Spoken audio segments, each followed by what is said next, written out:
All right. Have you ever heard someone say, well, that's ironic? Yes.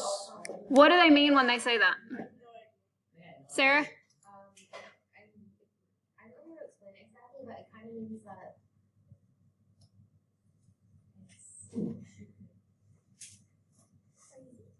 it's like something's happening that kind of relates to another thing, and it's kind of like the opposite. Okay. Noah? Like it didn't mean to happen, but when it happened, it was a good thing. Okay. Alexis? Also just like peas, eats peas, and realizing like. Okay. Yes, ma'am. People say like that he got bitten in his blood or something, and like they actually got bitten in the blood or something. Okay. Guys, irony is when you expect one thing to happen and something else happens. Like the tasting of the peas she was talking about. So I don't like peas. I'm not gonna eat peas. Ew, no, not happening. And then I taste peas and I go, oh, that's delicious. Okay. The opposite of what is expected actually occurs. So irony is a contrast between what is expected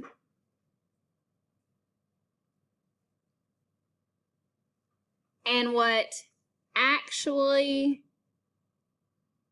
happens.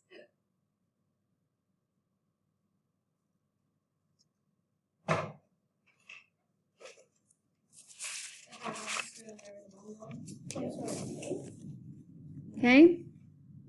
So that's irony as a whole, but we have different types of irony. Okay? Verbal irony. Verbal irony is when a person says one thing but means another. For example, if it is pouring down rain outside and I go, oh, that's a beautiful day. Is it really a beautiful day? Sarcasm and irony a lot of times run hand in hand. Okay? So, verbal irony exists when a person says one thing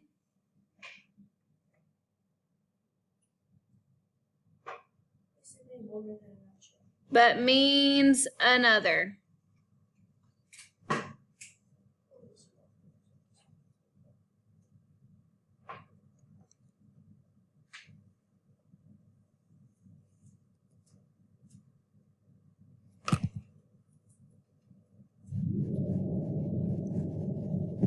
Okay? Then you have situational irony. The example they give is a poster about a spelling contest that has a misspelled word on it. It's a spelling contest, like a spelling bee. And there's a word on it that's not spelled correctly. You serious right now? Really? Okay. That is situational irony. Situational irony exists when the outcome of a situation is the opposite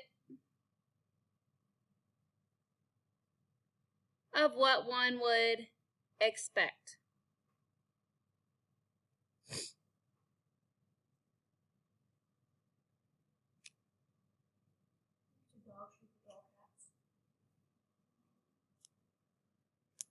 Okay. And dramatic irony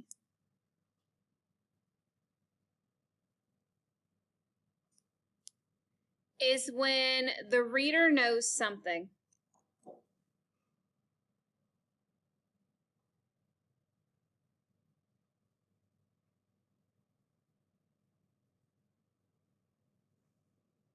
That a character does not know.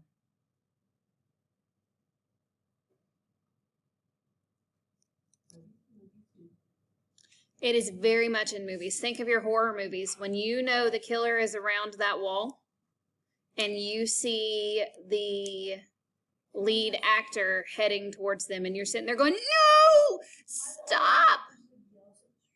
No, girl, trust.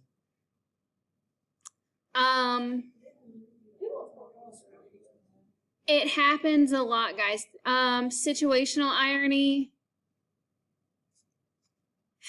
There's a book that was a fantastic book, but it was two sisters, and one had cancer and had been sick forever, and the other one had literally spent her entire life giving her sister parts of her, bone marrow, blood transfusions, that sort of thing. And so at the end of the book, you're expecting the sister with cancer to die. And in reality, the other sister gets in a car accident. That's situational irony. When the opposite of what is expected, no, because the one who was in the car accident, they're able to keep her on life support long enough to harvest her organs. She gives a kidney to the sister with cancer, and the sister with cancer recovers and is perfectly fine, lives a long, happy life. Is that actually a movie? It is a movie, but they totally messed the movie up. They messed up the ending. Okay. Dramatic irony. I'm trying to think of a story. I can't think of a story we've read this year that's really had a flip like that.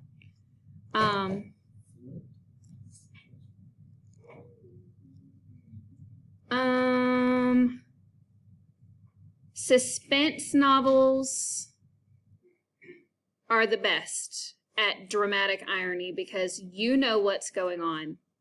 You know what's coming, but the characters don't. Okay? Yes, Noah. Or are you just playing with your headphones? Okay. All right. So that's irony, guys. Literally, when what you expect to happen isn't what happens. It's the opposite. Okay? And then real quick, flashback. When the earlier events are inserted into the story, we know this. This is just review.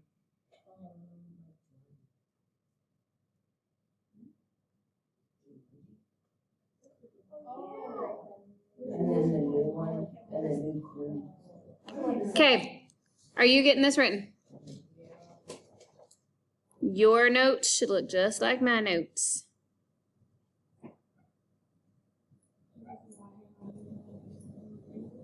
Okay, and then foreshadowing. Again, this is not new. We know this. This is just a review. What is it when we foreshadow something? When there are like hints in the story about something that's gonna happen. Yes, when the author gives clues or hints at events that will happen in the future.